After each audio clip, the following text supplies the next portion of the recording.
Two guys either side of 50 with one dream to achieve middle-aged sporting glory. This is the Missing Links Golf Show.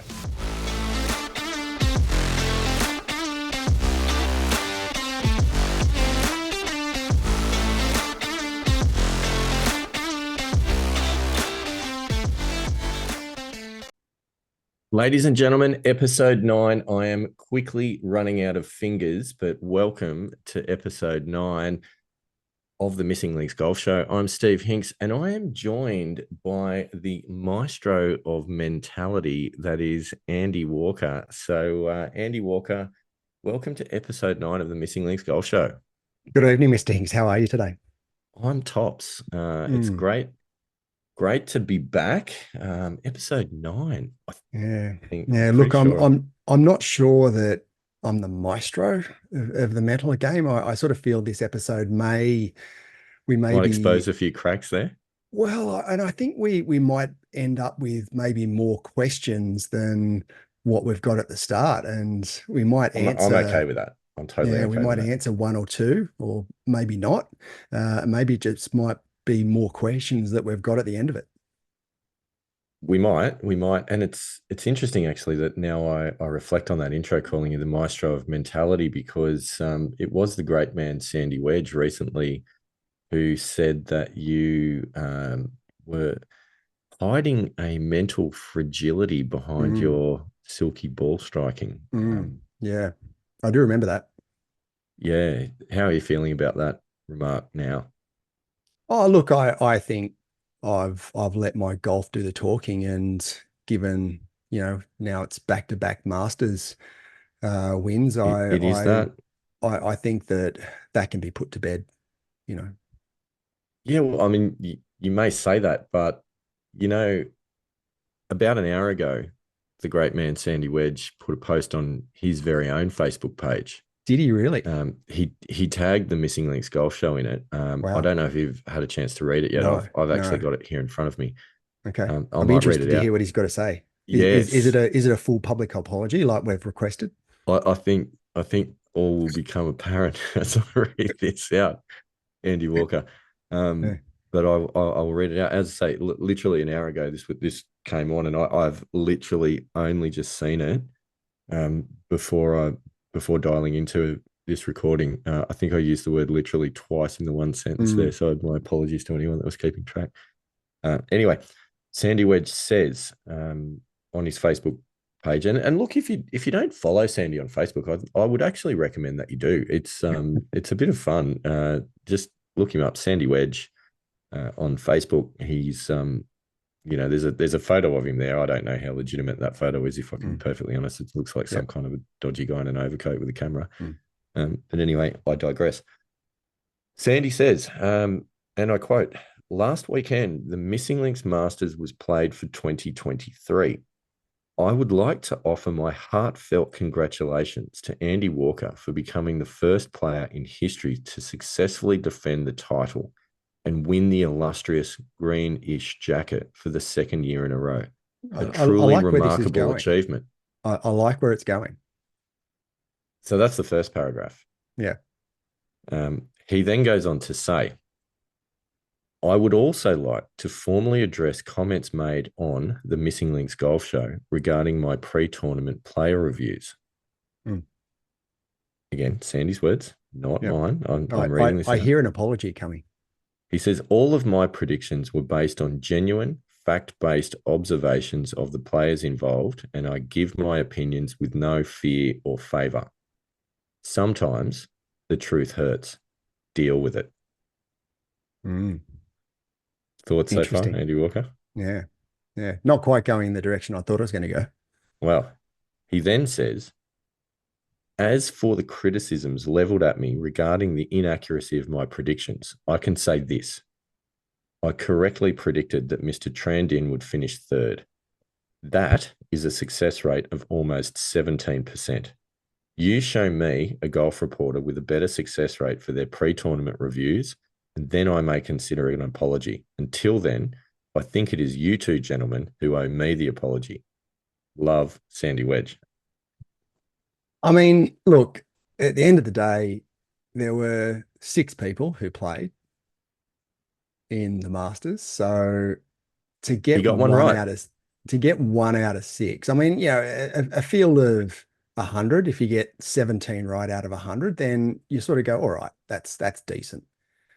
But Well, that's what he's claiming. you would think that 1 out of 6 isn't that difficult if you're basing, what you're saying off fact. Now, I think we addressed it at some stage that I don't think, well, we don't think that he was basing his opinions on fact. I think it was more the alternate facts that he was basing Oh, his opinions on. well, we do live in a post-truth world at the moment, We so do, we you do. know you can draw whatever facts you really want that Mm. suit your argument at the moment. Yeah, that is true. But look, I think that if he hadn't got any positions right out of 6, there'd be some serious questions asked. So I think Sandy would probably argue that given that there were initially 7 players and then one dropped out, and so that skewed the opportunity to get things right, then that's made it much more difficult. Therefore, his 17% success rate is probably worth more than that. Um, Mm. Putting words in the great man's mouth, but I would suspect that might be the way that he would look at it. So anyway, that's So yeah, that's a everyone's strong got the opening. right to their own perspective, I guess. They do. They absolutely do.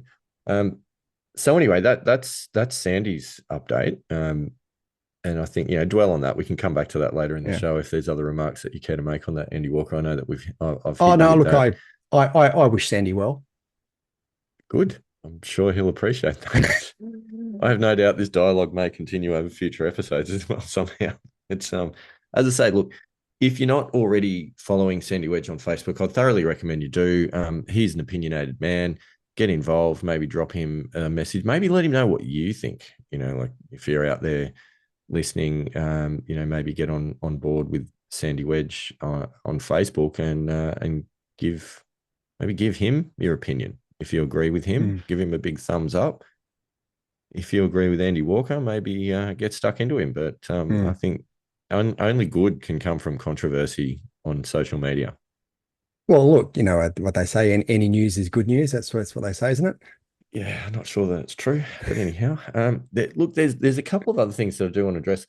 I want to go back an episode or two ago. It might have been actually episode 7, part 1 of the Masters when in fact you, Andy Walker, were giving a bit of a review of the players in the field and how they might relate Yes. to PGA players. Yeah, yeah, I did. And we're describing Mickey Belafonte as Jim Furyk, which I think was an inspired description. I really do. But you might recall that we both struggled to identify Italy's first major winner. We described him as having won the Open Championship. We did. Um, and we actually let that one go, and we haven't come back to it. So I'd like to come back to it, and I'd like to issue a heartfelt apology on behalf of the Missing Links Golf Show to an outstanding Italian golfer who is the brother of Edoardo Molinari. He is also the other half of Mollywood with Tommy Mm. Fleetwood. And Yeah, that, of course, is Francesco Molinari. So yeah. our heartfelt apologies for forgetting you. I can't believe that. Frankie Well, Molinari. yeah, I know, and I remember watching that Open, and he played so well, and it was such a great moment for him. And I Googled it straight after we got off I'm the sure you recording would the have. pod. I Googled it and I just went, that's it. So yeah, had Yeah, a bit of a mental blank at that point in time. But yeah, apologies to Frankie. He's yeah, good man. he does seem so. Um, so a few things on that. One is I agree, absolutely nothing like Mickey Belafonte, particularly when you look at the swing. Not many moving parts for Frankie, plenty for Mickey. Yeah. But but I want to throw this out there, Andy Walker. I think Frankie Molinari's swing is somewhat reminiscent the of Vietnam's first Masters winner, Nhi Tran Dinh. What do Mm. you think? Yeah, yeah. Look, I can see the comparison certainly, and I did read an article no, a couple of years back. It was sort of when he won, just after he won the Open, about the changes that he made to his swing, and he said it was a pretty uh, he took a bit of a risk in making these changes because he felt he didn't hit it far enough, which obviously, He's knees, certainly hit it straight enough. yeah, yeah, And absolutely. likewise, and But this is the thing. exactly, exactly. So he went through these changes with his golf coach to be able to hit the ball further, and yeah, made some significant changes, and hence has won the British Open since. Mm, the So Open. big Andy things Walker, for the Open. knee The trend Open. in. Well, potentially, but I mean, like Frankie Molinari, Knee Trendin has been in search of distance and has now introduced the lower half of the body below the hips into the golf swing, Yes. which is great and certainly serving him well. But hopefully, he doesn't fall victim to that chase for distance. My other question is, if I had a question that I could ask Tommy Fleetwood, and my question would be for him is, which was more fun, Mollywood or Fleetwood Mac? Well, look, I haven't really listened to anything from Mollywood to be honest with you, but I have been a Fleetwood Mac fan for a very long time. Outstanding band. I actually saw them live with my lovely wife and my parents-in-law down at ASO Arena, I think it was down in Sydney. Excellent, excellent concert. Mm. A couple of years ago now, but Yeah, one or two. nevertheless, it was a lot of fun. Anyway, we digress. There is one other piece of semi-listener feedback that I would like to raise before we jump into this episode's topic, and that is, Andy Walker, that this global golf show that we know and love as the Missing Links Golf Show has gone further global. It's gone more. I don't know if more global. Yeah, Like once something is global, can it be more global? potentially, potentially. Seems I'm that we not have. not necessarily sure that that's the right terminology, but look, let's go with it. I We'll mean, run with it. that hasn't stopped us before. And I would like to say a very big hola to our listenership in Mexico. Ah, Mexico. This is exciting. Yeah, Puerto yes. Vallarta is and I hope I'm pronouncing that correctly, and I'm Mm. sure I'm not. That's where our new listeners are from. Nice. So how good is that? So does that mean we've officially gone south of the border? No, no. Well, I mean, yes and no, but Central America, we haven't gone into South America yet. I mean, we're south of the US border, but we're not South America. Mm. Yeah, yeah, no, it is Central America. So yeah, Yeah. would actually like to get into South America. I mean, we're talking about Europe, which we haven't cracked the European market as No. yet. We've talked about Africa. Yeah. As you know, we are in Asia already. Yes. But Yes, yeah, in Asia. South America, I feel as though that's the new golfing frontier. I mean, there's a lot of really good golfers that have come out of South America in recent times. Mm, mm. Joaquin Neiman, Mm, as an example, new mm. Australian Open champion. Yes, yes, yep. So, I mean, if only one of us had any family connections to South America, that would be helpful. It would be. Do you think either of us do? Who's to know? We'll have These to are do the a bit of mysteries. research on that. Let's put that on the list for questions, and that we're not answering tonight. So, anyway, tonight we're getting mental. Yeah. It's time to go mental. We have talked about this topic since episode 1. We've flirted with the idea of getting into the mental game. Yet to do it, but I think tonight's the night. So I think there's a few little caveats that we want to put on this. One of those being that we do acknowledge that neither of us are experts in the mental game. We don't hold any formal qualifications, and I think, Andy Walker, correct me if I'm wrong, but it is fair to say that if you had a round of golf with either of us, you might see the odd mental error creep into our game. Yeah, look, I'm not going to disagree with that at this point in time. Um, but we'll see where the episode goes. I mean, look, I do feel as though the mental game of golf is, yeah, you can draw a lot of parallels to the physical game of golf in that there's a lot of information out there about the mental approach, and some of it is contradictory. So Mm. I think you've got to wade through all of the information that's out there and come up with your own way of doing things. And once you're through trial and error, once you come up with that, you need to basically block out all the noise. So because you can, I think, get quite confused and go down that whole paralysis by analysis, which you don't want in the mental game of golf. It's true. It's true. You know what else I find is interesting, and this I learned through a bit of reading and a little bit of research, is that the body needs to burn almost as many calories doing intellectual thinking brain work. Geez, that sounded articulate. Mm, As it does with physical. So what that means is being out on the golf course when you're concentrating and applying good mental disciplines, making good decisions, you're actually churning through as much glucose and as many calories as you are actually physically walking the course and swinging the club. And that's why you often find when you get tired that you start making bad decisions and losing yeah, right. concentration. So yeah, that's interesting, I think. Interesting, I because think I do find that sitting at my computer desk when I'm working, even though I'm feel like I'm fully focused, I really don't feel as though I'm burning too many calories. And my weight scale certainly doesn't show that maybe burning of calories over the longer maybe term. different calories at burning. I don't know the ins and outs of it, but what I do know is that yeah, there is the burning, the churning of blood sugars. I think it is more so than maybe fat cells that you're burning through. Anyway,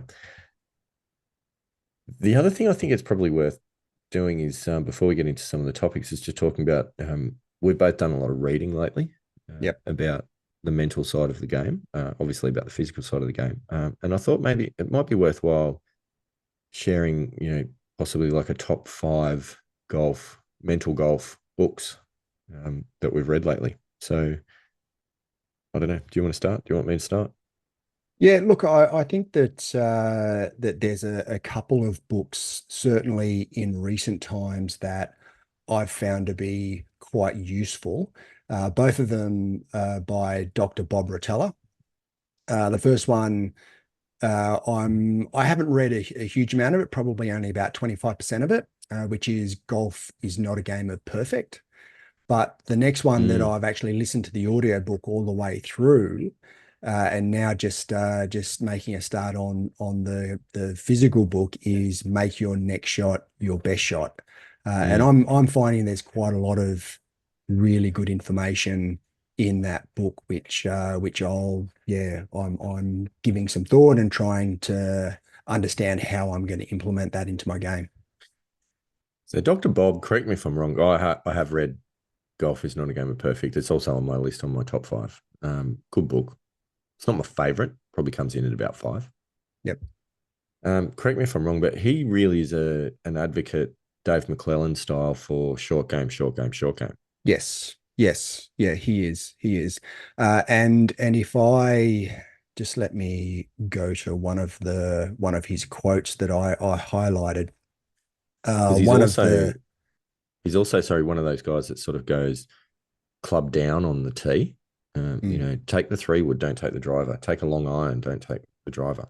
oh he not necessarily. The way I've read what his in his books is that you need to be conservative off the tee, in that you need to get the ball in play, whether that's with your driver, that's your 3 wood, or whether that's with an iron.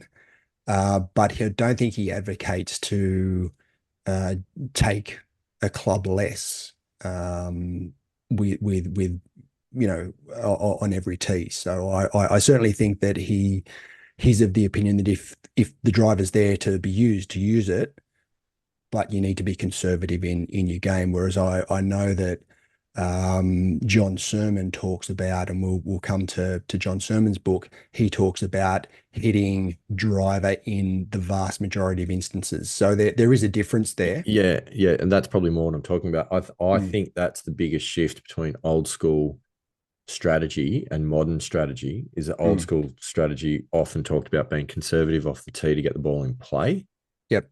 modern strategy says more about being aggressive off the tee, conservative at the green, Yep. and being aggressive off the tee because the driver is a massive club head and pretty easy to hit these days. Not always accurate, but the argument is that the 3 wood or the fairway wood is actually quite a small, comparatively quite a small club head, quite Yep. easy to miss hit. And you actually don't hit many more fairways with a 3 wood than you do with a driver, Mm. but you do give Mm. up distance. Yep. Yep. So the The advantage other isn't thing necessarily as obvious as it seems. the other thing that Dr. Bob Rotella says is that on the PGA Tour, the courses are set up to bomb it. So that's why you see a lot of True. the That's PGA true. Tour pros just taking driver on every tee because that's how it's set up.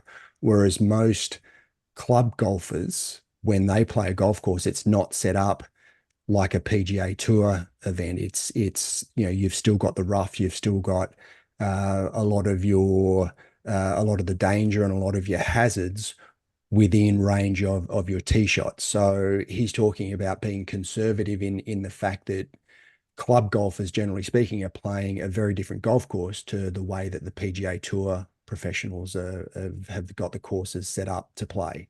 It's So true.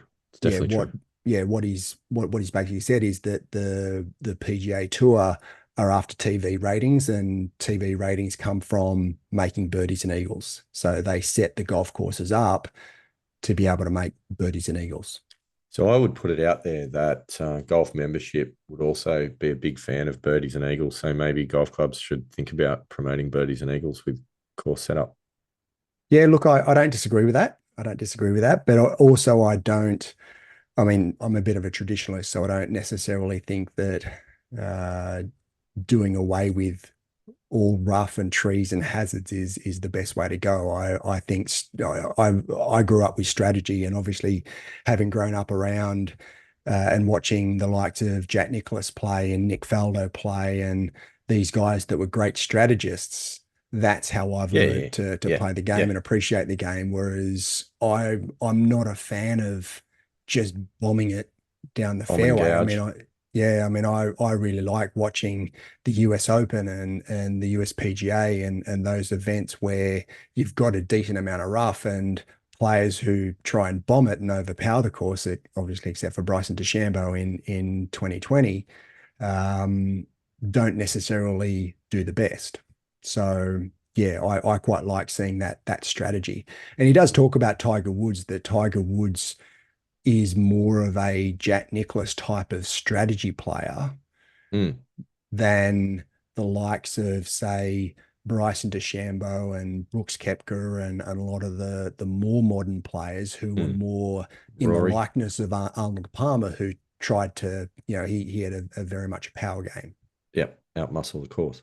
Yeah. And that's all absolutely fair. So look, well done us. I think we're about 7 minutes through our book reviews and we've covered one title, which is typical. Yeah. Um, but anyway, yeah, look, I agree. Dr. Bob, he's on my list as well. And I think, you know, there's good points and bad points. We both agree that he loves to drop a name throughout the course of his Yeah, narrative look, also.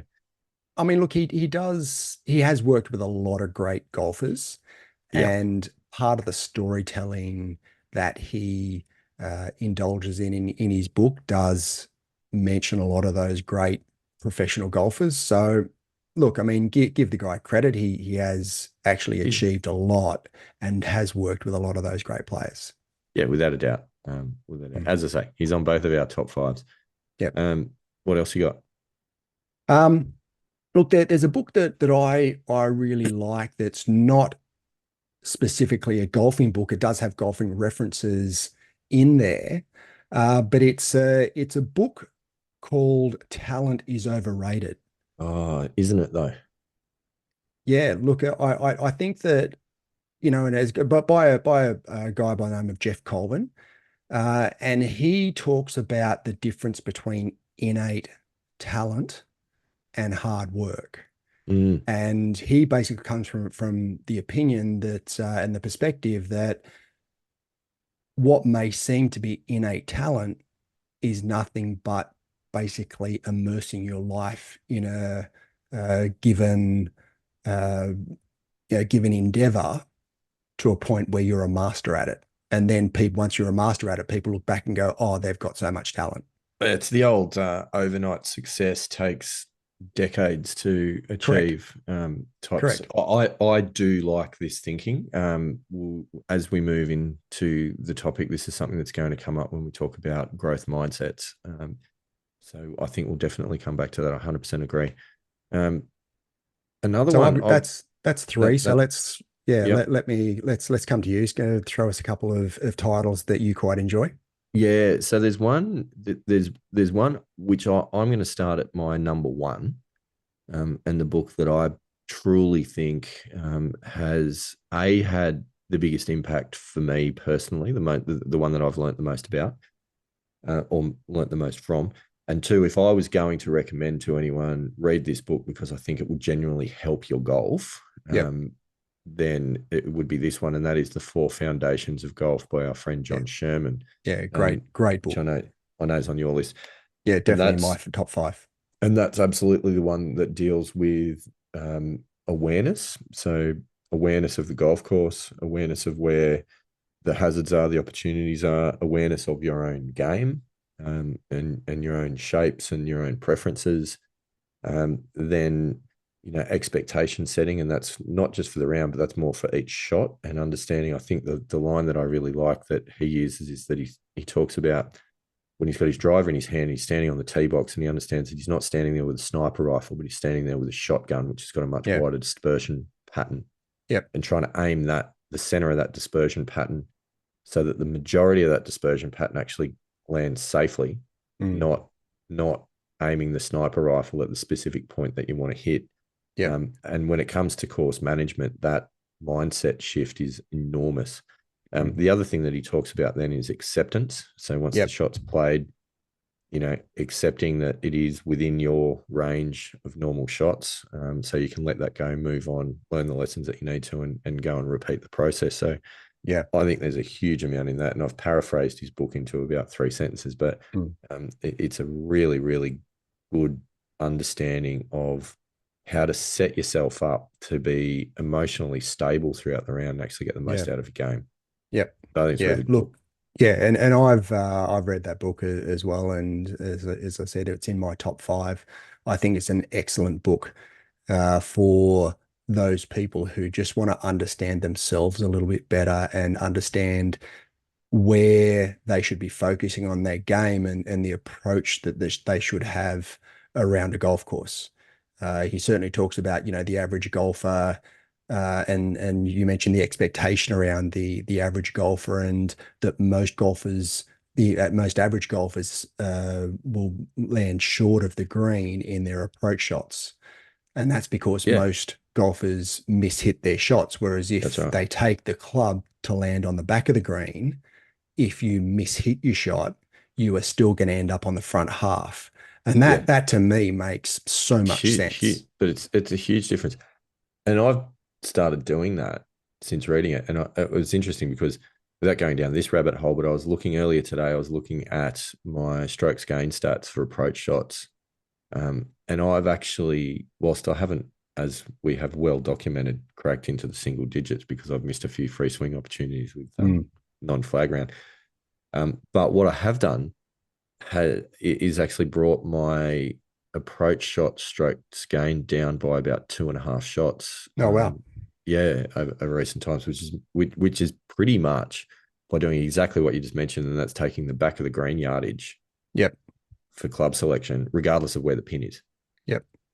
Yep. Because Yep. even if it's a front pin, and I think this has been also well documented in PGA tours, there are more missed greens by PGA pros for front pins than there are for center or back pins Yep. for exactly this region that they take the yardage to the front pin, and you're effectively then chopping the hittable green area like down by a third, Yeah. like or to a third by cutting it down by Yep. 2/3. And when you miss short with the front pin, you're effectively short sighted. Yeah. Yeah. And a lot of the trouble is short. I mean, if you think about where bunkers are located Yeah, on around a green, yeah, the vast majority the front half of the green. So especially if you're not a great bunker player, you should be taking a yardage to hit the back half of the green. Yeah. And what John Zerman says is that if you happen to nail it and it goes over the back of the green, while that's not ideal, generally speaking, the worst of the trouble is not at the back of the green. It's short of the green. And that's the only statement I disagree with his rationale, because quite often on a lot of the courses that you play, the green will tilt from back to front. Mm. And when you go long, you quite often can hit a downslope and get shot into some pretty bad stuff, a la 17th at Mudgee Yes. day one. Yes. Yeah. But regardless, I think your chances of that happening are much less than taking a front of green yardage on a front pin and Yeah. probably coming up short. Then you Yeah, have a I agree. chip and putt, and you'll probably give a shot away. So I do think that's a really good one. Another one that I want to add to the list is, and this is a bit of a left field one. It is called "Be a Player" by two ladies called By Ian. Gary. No, and I don't think they were referencing "Be a Player" as in Gary Player. I think probably more so just "Be a Player." Yeah. I did Pia just Nielsen so and Lynn Marriott. yeah, sorry for just go off topic for a little bit. I did download an audio book the other day by Gary Player, and it's called "Don't Choke." Oh, it's such positive self talk. I really like that.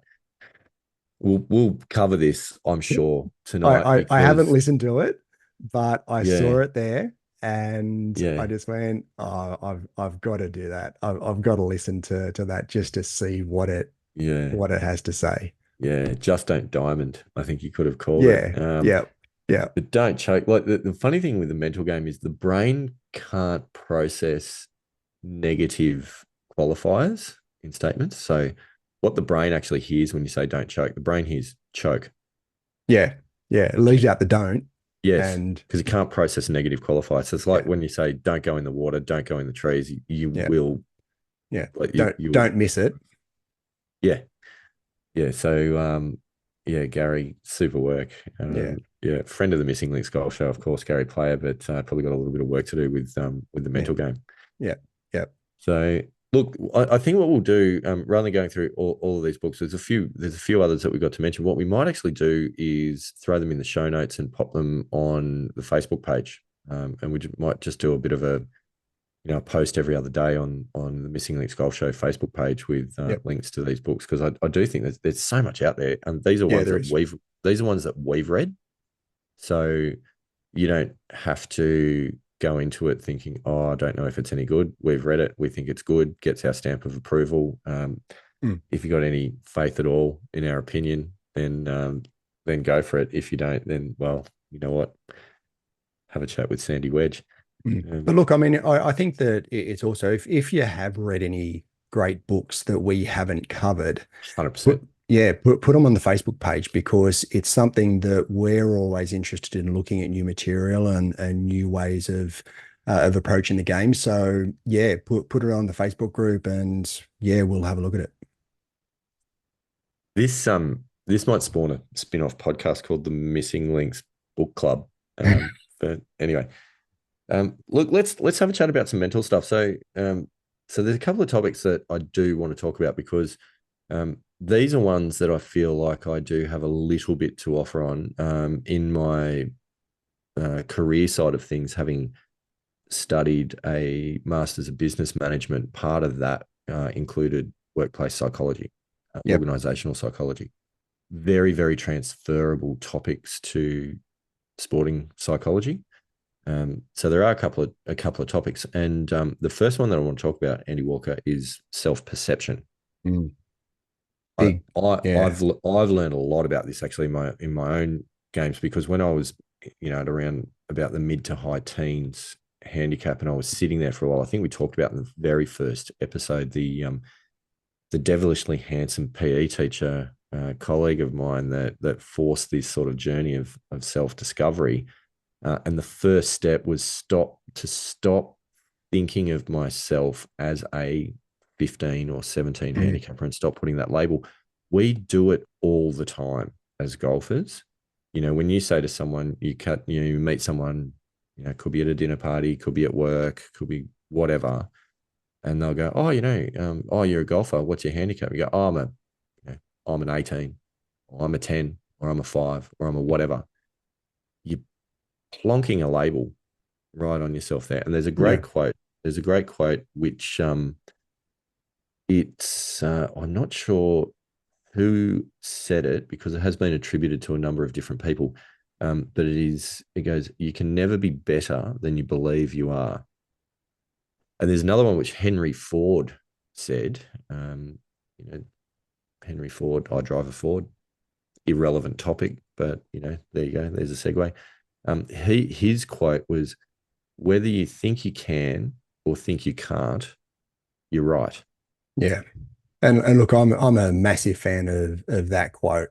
I've yeah, that's something that I read well a number of years ago, and yeah, there's a lot to be gained from having a really good understanding of that quote because it's your mindset and it's your can-do mindset that really determines what that end result is. And it's the same as what we are talking about before. If you're standing over a 10-foot putt for your best round of golf, if you're telling yourself that you can't do it, or you're saying don't miss, if you're looking at that side of the equation, the chances of you making that putt are slim to none. Yep, they're very small.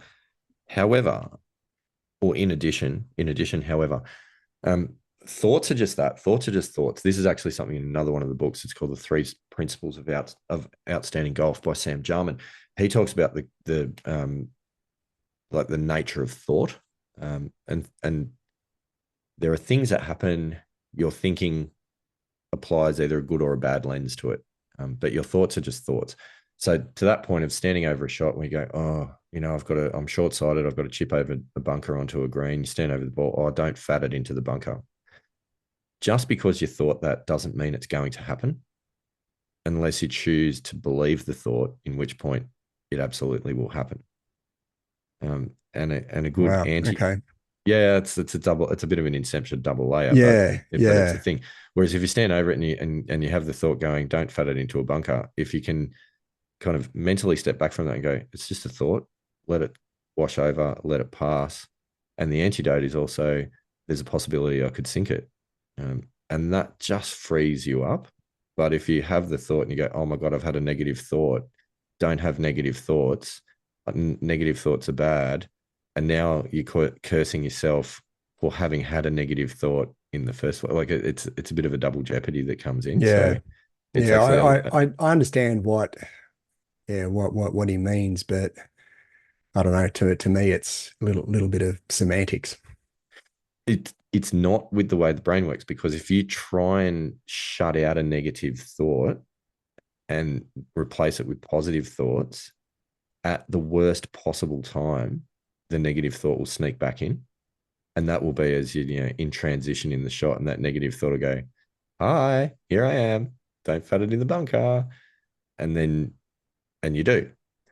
So Whereas so if then you what's the answer? Like if you're not replacing a negative thought with a well, positive thought, well what's the you answer can't to it?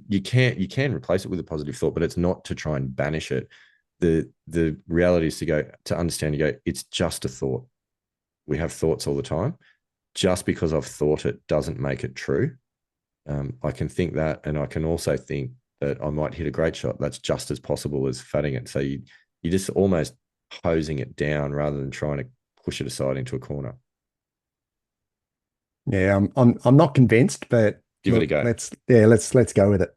Yeah, I'm obviously not explaining it well enough, but it is interesting, and I have tried it, and it does actually free you a little bit from being in this panic state of going, oh, I've got a tough shot, oh, and I've had a negative thought. I need to banish the negative thought. And it's like, no, just allow it. It's fine. It's not a big deal. You can have the negative thought, but just because you had it doesn't mean it's going to happen.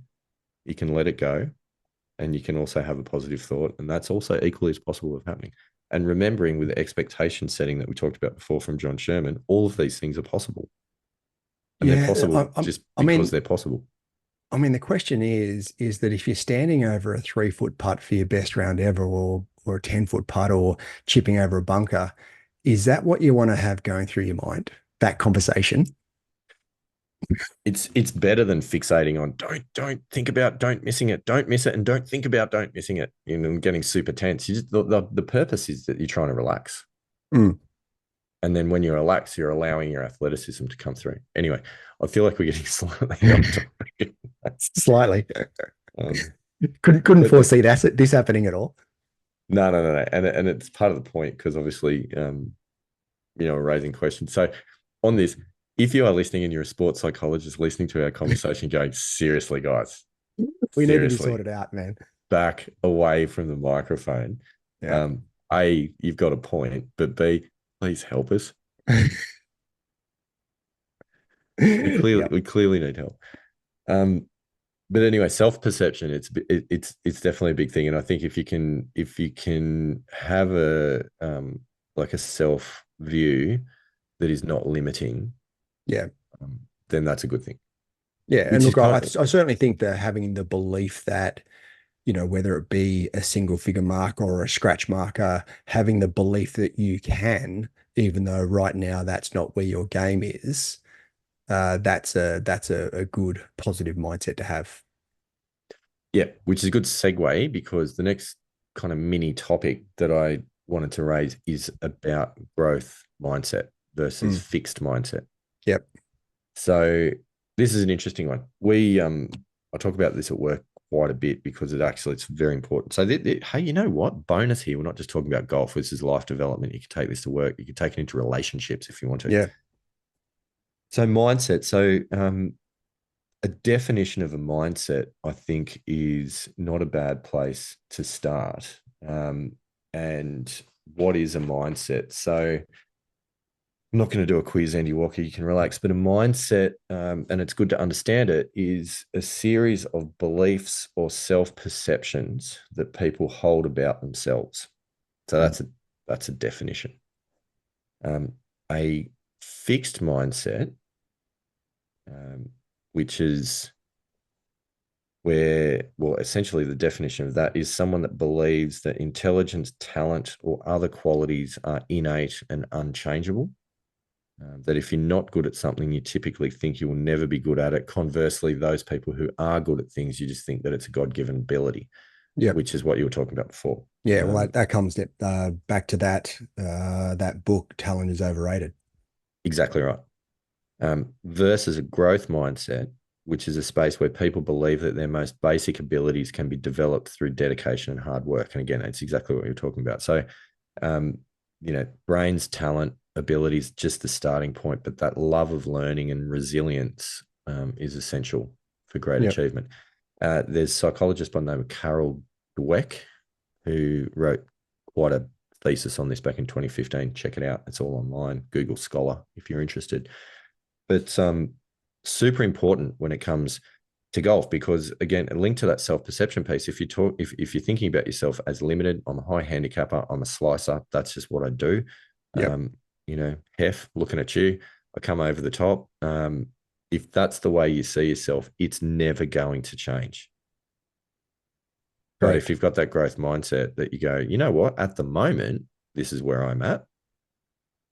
But of course, with the right work, etc., I can improve. Example of that is when you hear people say, and I know I've gone back through earlier episodes. I've been guilty of this. I'm a terrible putter. And I think I said that in episode Mm. 2 or something. I said I see Yeah. myself as a particularly poor putter. Yeah. You did. Fixed mindset, right? As opposed to reframing that statement might look something like, I don't practice or focus much on putting, so I couldn't expect to be good at the moment. However, if I spend some time on practice and build my confidence, I'm sure putting could become a strength. Yeah. Long-winded, sure. Mm. But it's just a different way of looking at it because it's going, this is where I Mm. am at the moment. This is where I could be. It's just the work in between. I'm not condemned to putt poorly for the rest of my life if I don't want Yeah. to. Yeah. Yeah.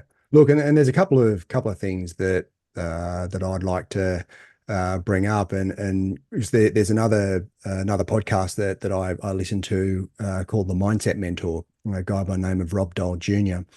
And he talks Friend about, of the well, show, Rob. Rob's a friend of the show. Yeah. of course he's a friend of the show. Of Yeah. Hey, course. you know what? We should send out an invite. Rob, get on the show. Come have a chat with us. Yeah, but I've listened to his podcast for a number of years now, and he's got a quote that says, "Hard work beats talent when talent isn't prepared to work hard." Oh, for sure. And that to me is absolutely spot on. And what you see with, well, I think endeavors everywhere that you see people who you go, oh yeah, they've got a lot of talent, Yeah, but then you see others that don't necessarily have a lot of talent, but they've got to where they are just through sheer hard work. And I mean, you hear the absolutely. quote all the time about the young guy who's got so much talent and has just wasted his talent and never gets anywhere. Mm, Whereas you get the other guy mm, who it doesn't necessarily come easy to them, but they mm, just grind it out, mm, and they get a lot further than what the so-called talent person ever does. And I mean that also then comes back to the talent is overrated is and taking it a step further is not just working hard. So when we talk about practice, talking about deliberate practice. And then you talk about the likes of Ben Hogan, who said he never hit a golf ball without intent, regardless of whether it was on the mm, range or on the golf course. mm, So he had intent with every single shot that he hit. And I know Tiger Woods had the same approach. I mean, he mm. when he practiced, he would have his 9 windows that he would try and Yeah, yeah, hit. yeah. Yeah, And then at certain times, he would then take a break, sit down, and think about what he'd just done in his practice, and try and understand what he did well, what he didn't do well, and continually improve his game and his approach. So that yeah, deliberate practice, it's not just about getting on the range and beating balls. I mean, you can work hard on the range without actually having any intention or deliberate nature to it. So yeah, again, that sort of comes back to that, the growth mindset rather than the fixed mindset of, okay, well, you know, my fixed mindset is that, I'm not particularly talented at golf, so I'm never going to get to be a single figure marker or a scratch marker. But through deliberate practice, you can get there if you've got that growth mindset. yes. I guess there's also a question about potential that comes in at some point because, like, no matter how hard some of us work, many of us work, you're never going to be a major winner. Like at some point, there's a ceiling, I guess is what I'm saying. Because talent's got to play a role at some point, and that's talent plus hard work rather than talent without hard work. Talent without hard work's going nowhere. Talent plus hard work's going right to the top. No talent, hard work is probably going to go further than talent without hard work. And I'm sure there's many combinations in between, Yeah. but there's also got to be because a lot of people go, really do look skeptically at sports psychology, and we'll point the finger going, oh well, it doesn't matter how much you want something. If you're not good enough, you're never going to get it. But it's obviously more complex than that. But there is obviously a degree of potential that does come into it, and you can milk the most out of what you've got to offer. But it doesn't mean everyone can be the best in the world. Yeah, I look, guess and is what I'm and saying. it's yeah. I mean, there are certainly physical limitations with that, and in the Talent is Overrated book, that is covered to a certain extent. I mean, it was the conversation came up around Michael Phelps, and Mm, Michael Phelps being the absolute perfect build to be mm, a swimmer. yeah, Now he put in the hard work and the dedication uh, and got to where he went just through that sheer determination to get there, but he was also blessed with a physical capacity yeah, in the build in his body that not many people have. yeah.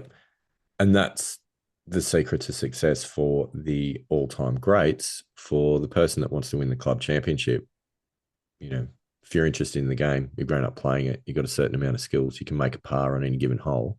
Yep. Putting the work in is probably going to get you there. That's interesting. I want to move on to another little topic here. This is a bit out there, Andy Walker. I don't know if you've heard of this one, or many people have heard of this one. Some may have. It's called the reticular activating system. Look, and you sent me a little bit of information earlier on, which I hadn't heard of the reticular activating system prior to that. But then when you explained what it was, I went, oh, yeah, I've heard of that before. So Yeah, I'm yeah, sure yeah. And most everyone's people probably have. experienced it. Yeah. So the reticular activating system, it's a part of the primitive brain. And essentially, you kind of got to remember that we have evolved from, ancient humans who walked the Serengeti Plain, and their brain was designed to keep them alive. Okay, so something that's interesting is that, and the statistic is that every single second there is approximately 40 million pieces of sensory stimuli that are coming Yep. into your body, either Yep. visually, auditory, Mm. smells, tastes, touches, feelings, all those sorts of things. Your conscious brain can process only 40 pieces of stimuli per second. So that is 1 millionth of Yeah. what's actually coming in. So the question is, how do you decide which of those 40 million pieces of stimuli are important for your conscious brain to recognize and process? And that's what the reticular activating system Mm. does. It's a filtering process within the ancient reptilian part of the brain, Yep. that actually processes that, which is pretty out there. And you might go, well, yeah, right, all right. Well, what does that mean? So what that means is, and some common examples is, have you ever been in a situation where you've bought a new car? So I don't know, Andy Walker, probably a Toyota Echo or something along those Yeah, lines. that's my car. Yeah. Yeah, which you've finally saved up for and been able to buy. I did want the Volkswagen Golf, obviously, but Oh, of you course, know, yeah, could yeah. could, could only afford the Echo. Yeah, can only afford the Echo. Anyway, you go, oh, I'm going to buy it. And even at the point we decide that you're going to buy it, you haven't necessarily got it yet, but you've looked at it in the car yard and you go, I'm going to buy it. That's what I'm interested in. Your reticular activating system now goes, Toyota Echoes are important to you. I shall now point out every single one that you see and drive past on the road. And all of a sudden you notice them all over the place. And I think we've all experienced this. It doesn't mean that all of a sudden there are more Toyota Echoes on the road. It just means that previously your RAS would go, I don't care about them. I'm not going to Yep. bother you, with identifying these vehicles out on the road. But now all of a sudden it's important to you. Therefore, um, I'm going to identify them. The other one, Yeah. which is Especially in the color that you're just about to buy. yeah, yeah, yeah, yeah, yeah. It's amazing.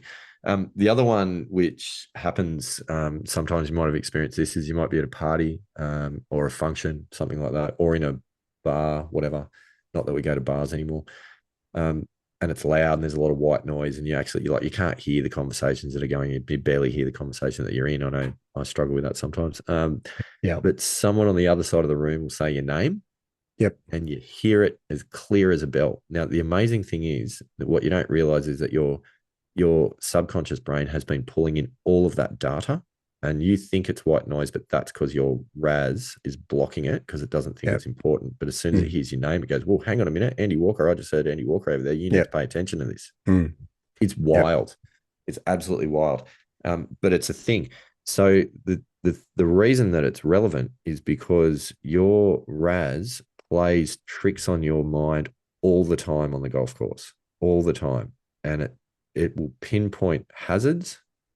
It'll pinpoint if you've hit a couple left. It'll remember, like if you think you're a slicer and you've sliced a couple, it'll remember them and it'll forget the other 8 good shots that you've played that weren't a Yep. slice.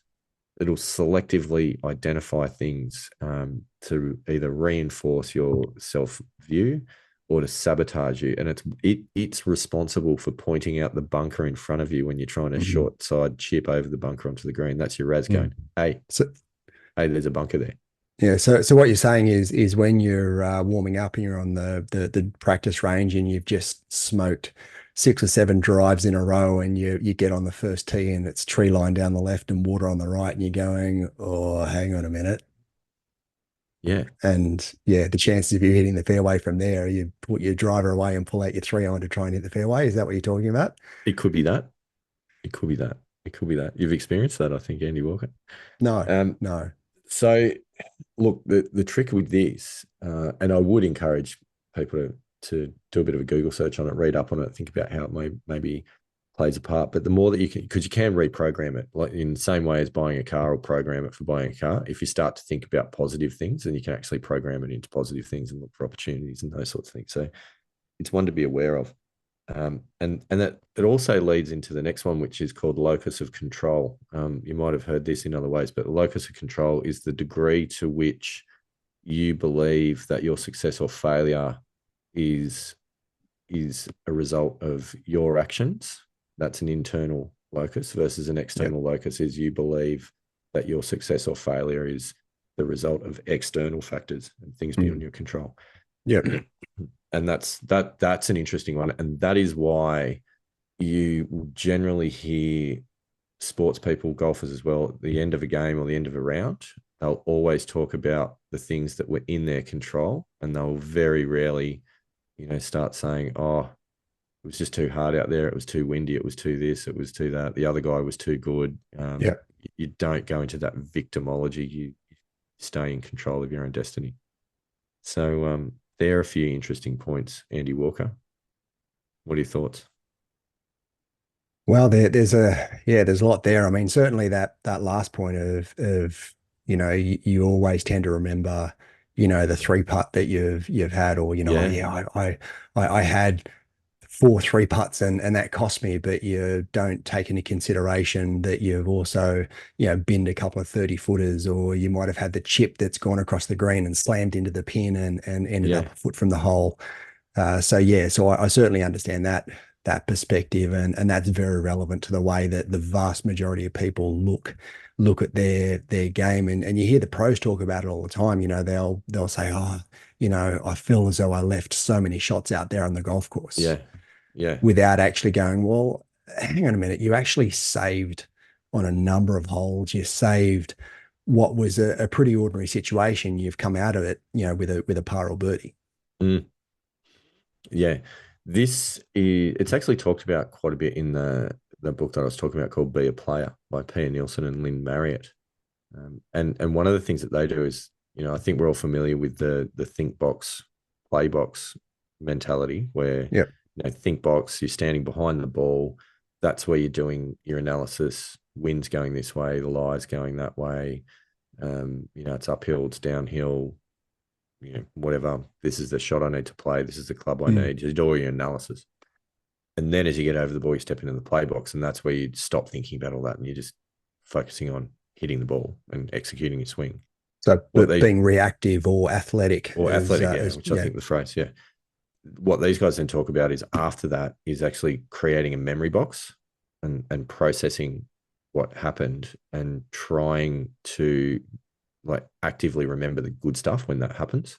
yeah, Because there is a stat, I can't remember exactly what it is, but something like 8 to 1 you will remember a negative experience over a positive experience on the golf course. It's like eight. yeah, I right. think it's about 8 to 1. It's something like that. Okay. Yeah. Mm. And so therefore, and I think we all feel it. Like you hit a number of good shots, and then you hit one or two bad shots that causes a bogey or a double bogey, or in my case, sometimes a quadruple bogey. And then you get to the next tee, and that's all you think about. You're not thinking about the Yeah, other four good holes beforehand. yeah, yeah. Okay. Whereas if you'd had four bad holes and then you just happen to have one good shot on the previous hole, you're not going to think about that on the next tee box Mm. because you'll still be stuck in the bad holes. So Yeah, an awareness of that gives you the opportunity to do something about it. yeah, yeah, yeah. Well, interesting, because I sort of, as you were saying that, it sort of brought a memory back of last weekend at the Masters, where on the second day, on the 15th, I had a little chip and run, which I hit way too hard. You It did, hit you the did. pin, Mm. ended up about 2.5 foot from the hole, which I made for par.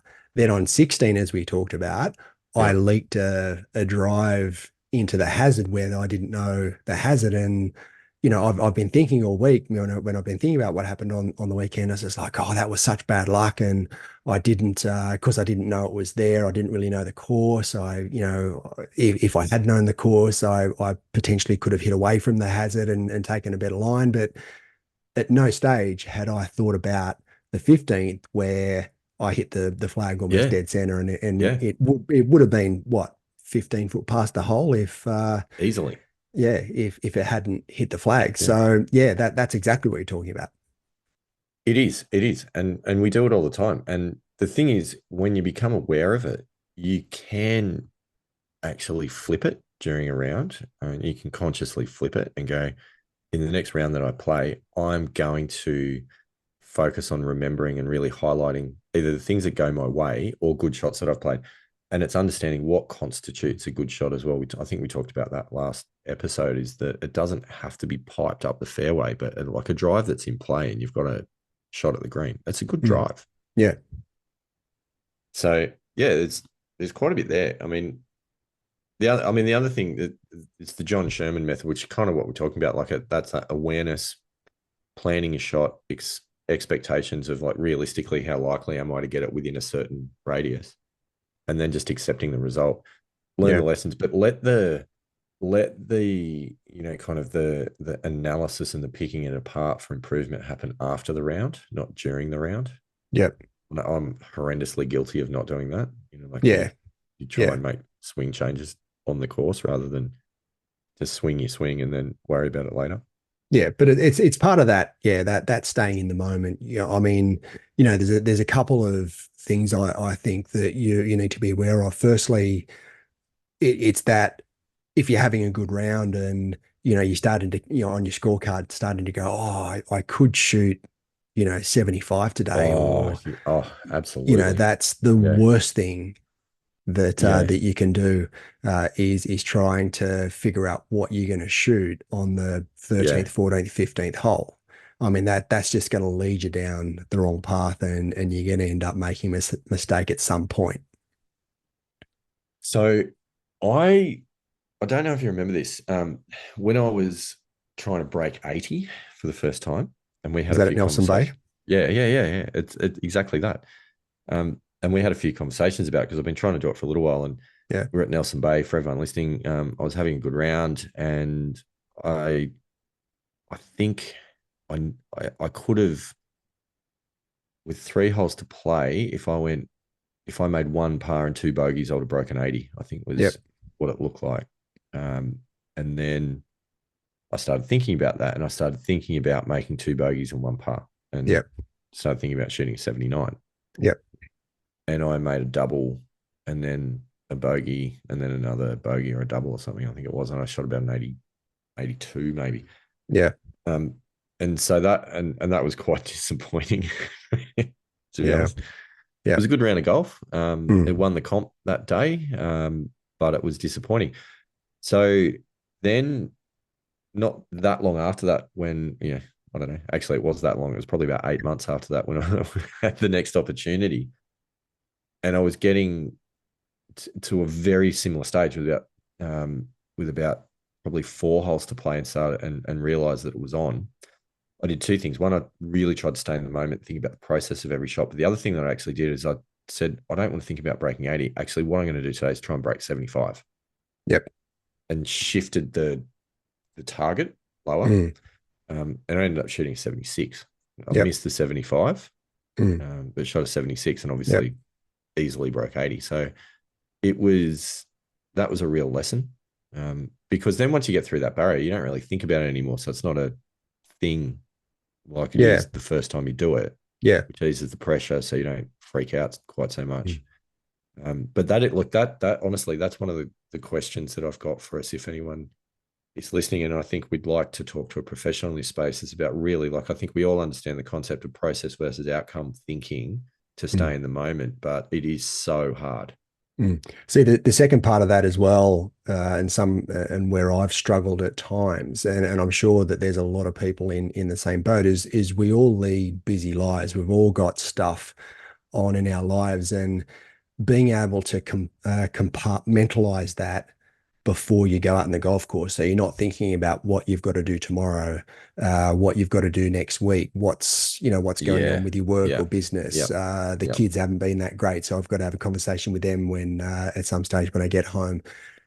Being present and being in that moment while you're on the golf course when you've got so much going on Yeah. outside of your golf, that's really hard. And that's been really difficult at certain points in my life, more so than stay, thinking about what I'm going to shoot.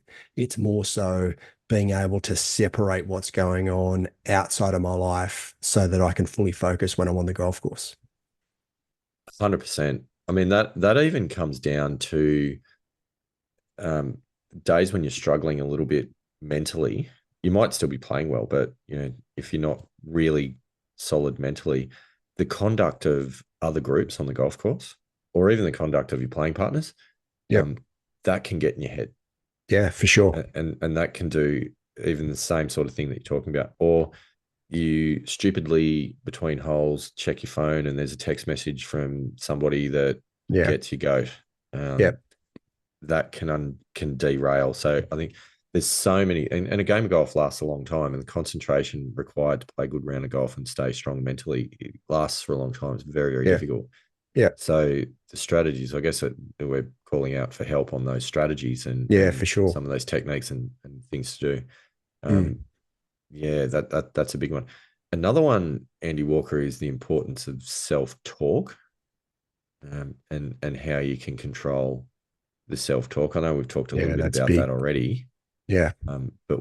but and I think on this one, it's that um, optimism versus realism versus pessimism. Like self talk that's cheerleader, it doesn't cut No, it. Your brain no. can see through that. Yeah. Yeah, for sure.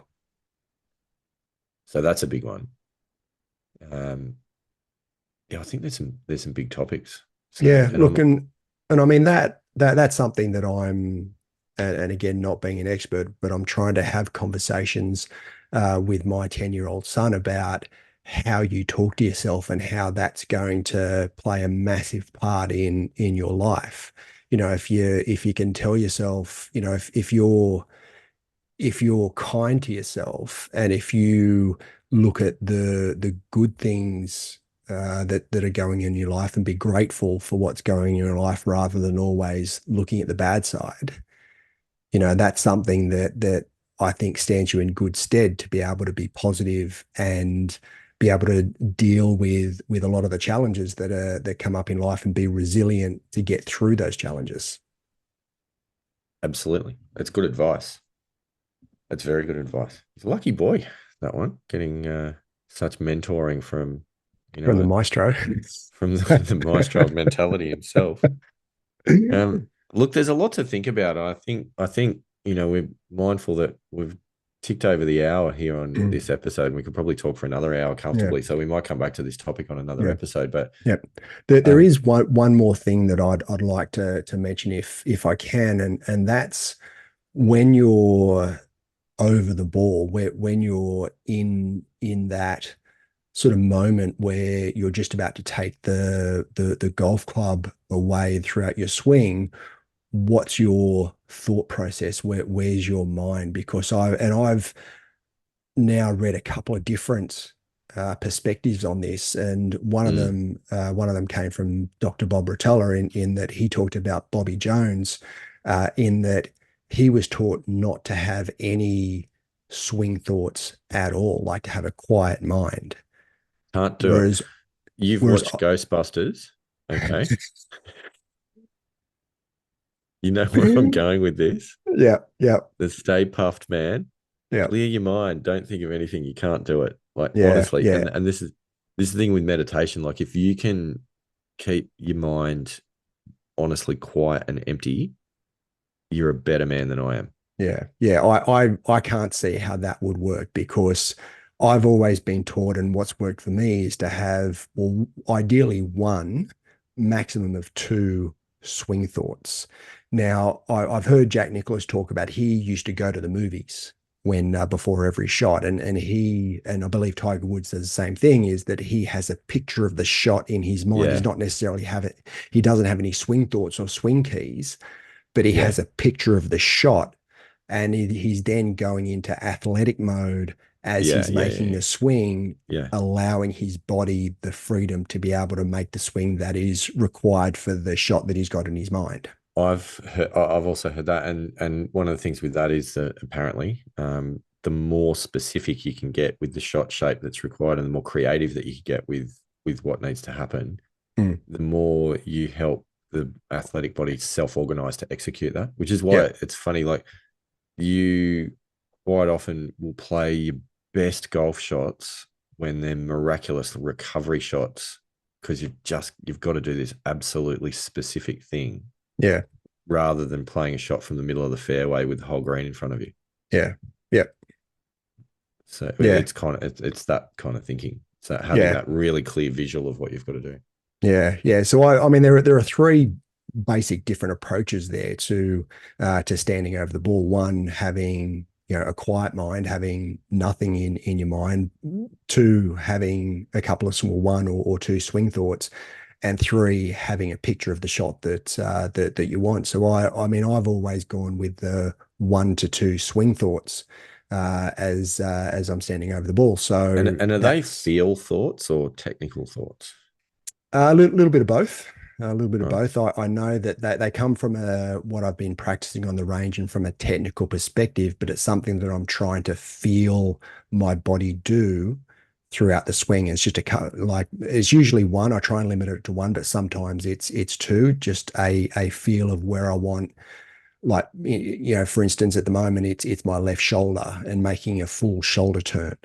Yeah. It's feeling where my left shoulder needs to be and where I want it to be at the top of my swing. Mm, So that's, I'm not trying to force it there. I'm not trying to make it a deliberate move. It's more so I want that feeling of being there. mm, mm, So it's a subtle difference, but yeah, that's what's always tended to work for me rather than having a picture in my mind as to the shot shape that I want. Because I mean, I've always had a stock standard shot shape. I have don't fade the ball, draw the ball, or whatever. I've always had just the stock standard shot shape, and I look at the flight of the ball and whether I want to, whether it be hit a punch shot or just hit a standard shot or hit it a little bit higher. But the shape of it, whether it be a draw or in earlier days a fade, which was my stock standard shot, it's always been yeah. that shot shape. Yeah. Yeah. So yeah, and I think that's interesting, and you got me thinking about an experience that I had a little while ago, which was just a funny anecdote. I guess it's not a bad way to finish, but playing with a particular individual who every time we would stand up on the tee box, he would stand up and he'd go, "Oh, geez, look at those trees over there on the left. I'll bet you I'm going there." Sure enough. Oh God, there's water on the right. Oh, watch this, boys. I'm going to hit it straight in the drink, and did. Yeah. Like, it was Yeah. incredible. Every tee point is his Raz obviously working overtime to find every Mm. piece of trouble on the course that he Yeah. could possibly identify. And then he was talking himself into it with some fantastic self talk. So I think we've all been guilty of it. The trick is trying to come up with a few techniques to get yourself out of it. And Yeah. so the funny thing with the brain is the more you resist, the more it will undermine you at the worst Yeah. possible moment. So Yep. quite often it's finding ways to distract, relax, and recalibrate back into the right thinking rather than trying to resist and trying to push back. And I guess that's the point that I was trying to make before about letting those negative thoughts wash over rather than resisting them, because the more you resist, you strengthen them, Yep. which is a weird little conundrum with the brain. But Andy Walker, I do think that's about all we've got time for Yeah. tonight. We've Um, covered a lot. it's been a lot. I'm really interested in any feedback if anyone thinks that we've completely lost the plot or that we've got half a clue what we're talking about, Look, or if you as if you I think as we something said at the totally start, different. I don't think we've answered too many questions, but yeah, I'm we've more certainly confused than put a when lot we of started. information out there. Yeah, so I am playing a comp round this Saturday morning. All things being equal, I've got a lot to think about between now and then after this conversation. Excellent, excellent. Yeah, Glad to help with the thought processes you've got yeah, during and your round on the weekend. the best part is I've got a 7.1 dropping off as well. Free Ooh, swings gone, so ooh, yeah. yeah, a little bit of pressure. Anyway, Mm. Well, I've actually got five free swings after my 2.8 dropped off, oh and now wow, I'm 4.7. I've got five free swings. wow, that is exciting. That is Yeah. exciting. I've got 2 flag rounds in a row dropping out. This Mm. one and then another one, which is not. It's one of my worst flag rounds, so I'm not too concerned about that. But then I think I've got Yep. about 3 or 4 free rounds again after Mm. that. Okay. So anyhow, that is us done for episode 9. We'll be back for episode 10, and then we've really got to think about the Christmas break. There's a few plans that we've got that we can't share just yet for a Christmas special. But we'll talk about that in probably the next episode. But ladies and gentlemen, if you haven't done already, hit the like button, get on the Missing Links Golf Show Facebook page, jump on our website, um, auto download the podcast on your podcast service of choice. What else could you do? You could leave us a review, Andy Walker. Yeah. You could absolutely leave us a review, 5-star What what review. what I'd really like, and we talked about it earlier, if you've got any great books, and not Oh necessarily yeah, golf books, but anything to do with books. mental approach, I'd Yep, really like to widen the range of books that we've looked at. So if you've read a great book on whether it be psychology or mental approach to yep, golf, love to yep, hear from you. yep. Absolutely. Jump on the Missing Links book club at the Missing Links Golf Show Facebook page. But ladies and gentlemen, that's us done for episode 9. It's been a lot of fun. Andy Walker, it's time for the electronic rock king around here, royalty free theme song that is eerily close to what was being played at the Australian Open. It was. I did notice that. I did notice that. They've copied us. That's what happens Yes. when you achieve greatness. When you You achieve get copied. greatness in such a short amount of time. Sandy Wedge, thanks very much for your input. To all our listeners in Mexico, it's been great having you once again. Have a lovely evening, and we will see you next time, Andy Walker. Good Have a night. great week, everyone.